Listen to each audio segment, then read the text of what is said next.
subay ita akong eksperyensya kung ako padi ngan kung ako tao ang kalibutan. Kung it mga putang akong ginpupundar for how many years nga nawawara ini, all para ako. Kan usahay ita akong lawas gin aalagaan ko ini, pero kung nasasakit nga ni ako, usahay na ako nakakasiring. Kaya ngayon mawara, bisan ano ka iya, kan bisan ano atong pagminangnuon it atong kinabuhi. Kaya ngayon mawara, bisan lang usa kadali. Ano dal karuyag sigon ito? Kin pinundaron mo ito sa nga butang hinbaiha, pero kung bagyuhon langan iton o kawaton, mawawara itong dayon kin kinabuhi. Kausahay itaton kinabuhi, nagbabitamins kita, inaalaga na tato lawas. Pero kung nasasakit nga ni kita, naabat naton ngayon, no? Temporaryo lang ngayon, itaton kinabuhi. Kan kaya ngayon mawara, bisan kadali, di niya babaw ang kalibutan. Siguro may nakaroyag ipaangbit ha aton ng Diyos, may tungod ini. Tungod kay karuyag ang Diyos siguro ipaangbit ha aton nga tanan. Nga di niya babaw ang kalibutan, waray kun maturog. Bisan ano ka pa, kamaupay o kamakusog yan. Kadi ano kamaupay, tinamumutangan niya ng mansyon o palasyo. Maabot gudit panahon, na mawawara ini, siguro halakatit panahon, o mawawara ini, pinaagit mga nature, nga di rin naton malilikayan. Usa siguro ini nga pagpahinduma aton nga tanan, kadi aton tagsa-tagsa nga kinabuhi, diri ini angay tapuran, kundi ang angay naton tapuran, ang tagatag ini nga mga butang ang kinabuhi, nga amon aton Diyos Amay, nga nagdudumara, hababaw ang kalibutan. Sanglit ko na matikitan pagbase na ansyahan, kamaupay, ang kinabuhi ni Hiob.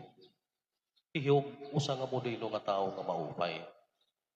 Pero naabot ang panahon niya kinabuhi nga nakadahayan nga tanan, maupay ni magpakabuhi, nakada yung mga anak, mga magupay. Pero gintistingan niya ang Diyos. Kukuhaon ko ini nga tanan. Ano dala itaaboton ni Hiob? Kung kuhaon ko, ang nga tanan, ka mag-upay niya kinabuhi. Pinanmatay ng mga surugoon, aniya wakayupan, nagkamamatay, kan mas lalo na maulul iya, ang kamatayon, aniya mga anak nga ginigugma. Usa iton nga pagpakita ha aton nga tanan, nga amo usahin at imahin it aton kinabuhi. Intitipigan ta ini, pero in God's time, maabot ko rin panahon, nga mapapas, nga mawawara ini. Sanglit intututuan kita ng Ginoo, pinaagihan kinabuhi ni Hiob, itangay ni mo sarigan, diri ini nga tao, diri iti mo lawas, diri ini nga butang, kundi ang Diyos nga nagdudumara o naghahatak ini. Sanglitan ato nila ti manong ka maupay, ito ba nga God's presence, God's transforming presence in us, in our society. Ngagin papabalik kita siguruhan Diyos, tungod kay may mga panahon it aton kinabuhi nga bakay okay na it aton kahintang. Diri na nga kita usahay na singba. May mga panahon it aton kinabuhi nga usahay bakay maupay na imong posisyon na mumutangan, una-una nimo untouchable ka na. Waray mo na nga ni panahon, bisa na malapos tungod kay kaya mo na nga naguna-una ka na, gakaya na mo buhi, bisan waray presensya ng Diyos. Or nasa pikalaya, kung may ano mo iti mo kinabuhi. Sanglit usahay, kung may daigayon atong kinabuhi nga na hinanabo ini nga diri maupay, ngan tugot ini Diyos, an usa nga rason, siguro kintututuan liwat kita niya, pagsangpit, ngan pagbabalik it aton Diyos Amay, basi niya presensya na liwat, baka may ada pagbago, diri laha aton, kundi ang susyudad, ka aton ginokyan, itaton kinabuhi. Kay may naton tendensiya, kabakay maupay kita yan na, daguna-huna na kita, kahit kitala din ni it makarit, hababaw ang kalibutan. Pero, kung kintitistingan nga ni kita Ginoo, ada naton kasasabti, kadiri nga ini kaya, nga akon ini tapuran, kundi an akon angay tapuran, ang taghagtag ini, nga amot aton Diyos, nga ama na naluwas, ug magturubos ha aton nga tanan. Sanglitan aton ng Ebanghelyo, nakakamay ada usang nga negatibong kinaiyahan mga tinunan kung hinuan nila kilalabawi. Inabot ang punton era kinabuhi nga bisan hirat tinunan hang Diyos, nakamay ada na liwat nila envy, kadidahan era kinabuhi kung hinuba haira ang kilalabawi pagkulawhan aton Diyos. Tungod kay karuyag na liwat siguro nira maging Ginoo kandi rin nalagit maging tinunan. Nahinanabo ini kung naabat naton italagan at aton kinabuhi okay nga tanan sanglit nagunahuna kita kay kita la it maupay ababaw kalibutan. Sanglit Jesus sa naton Ebanghelyo gintutuan hira nga ayaw kung karuyag niyo mangin labaw aadi maging surguon ka ngan kinaptan niya ang bata base maging modelo kay pinaag hini nga bata aada naton kuno makikita kung anot ungod nga surguon nga magiging labaw at matahan Diyos. Kay aro'y bata, waray buses, maluya, waray gamit.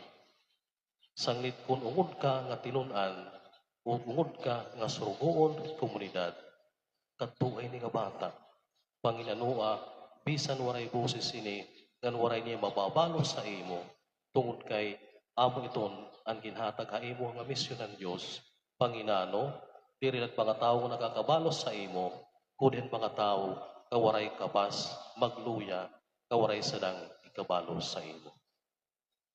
Yan na, mag-ieleksyon na liwat kita. Nan amo ito liwatan aton Ebanghelyo, may manghigayon aton kinabuhi, nga magkakamay ada, grupo-grupo na liwat ini. Sering pa dinat principle nga, man is a social being, natural ito niya. Karoig signon, kita nga mga tao kababuha kalibutan, inhimuhan Diyos, diri mag-usaan. Sanglit may naton mga barkada, pinanganganto, may naton mga grupo, nga aton gingkakanto. Kaya dahiton nga grupo, ada kakikita, kung anot aton kinaiya, kan ada kita kalilipay. Yan na, magugrupo-grupo na liwat kita. Kanina o paunta, diri ini makahatag hindi vision at komunidad, kundi makahatag inspirasyon. Sanglit, di na aton Ebanghelyo, inwarningan ini nga mga tinunan, tungod kay ginsaway nira ang tao nga nagpagawa sinyawa. Kaya ano nga rason nga ginsaway? Kay diri nira kausa. Tungod kay diri nira kausa, sawayaya Jesus, kay diri manaton ya membro. Pero anon si ring Jesus ay ayaw, basta nagbubuhat nira hatama nga pamaagi, nga nahigugma ra akon nga ginbubuhat nira ini tungod ha akon, bisan diri naton ya membro. Babayi, kay pagbuli kay sa tao, waray boundary, waray grupo, basta nakikita nimo it panghinanglan it mga tao. Sana it aton niya na mapipili ano, kunta naman la, diri makamayanan naton exclusivity, kundi maging open kita hit nga tanan, basit atong pagserbisyo it katauhan, diri la para it grupo, kundi para it nga tanan mga tao, nga nagmumulat, nga mga tagamtam pambulig, diri la tikang ang Diyos, kundi ang mga tao, katinaga ng misyon, abaw-baw kalibutan. Tigam ni, temporary la it nga tanan, bisan pa itong nga posisyon, time will come, mawawara ka nida, na may nabasaliwan. Ang importante nida, na nagbuhat kang tama, hangaran ng ginuugugma, basit nga tanan nga na imo kinabuhi, masabtan nimo, na bisan may dakuya na, may ko posisyon, may ko tao, may ko gamit, may ko mga putang, at may dako kakayahan. Importante masabtan nimo, kay ini nga tanan, di kang hanamay, nga nagdudumara aton nga tanan. Sanglit, balik ka iya, sangpita iya, kay ini nga presensya Diyos, maghahatag inusa nga pagbagon aton kinabuhi, diri laha aton, kundi ang susyudad, na aton ginuupyan, ang aton tagsa-tagsa nga kinabuhi.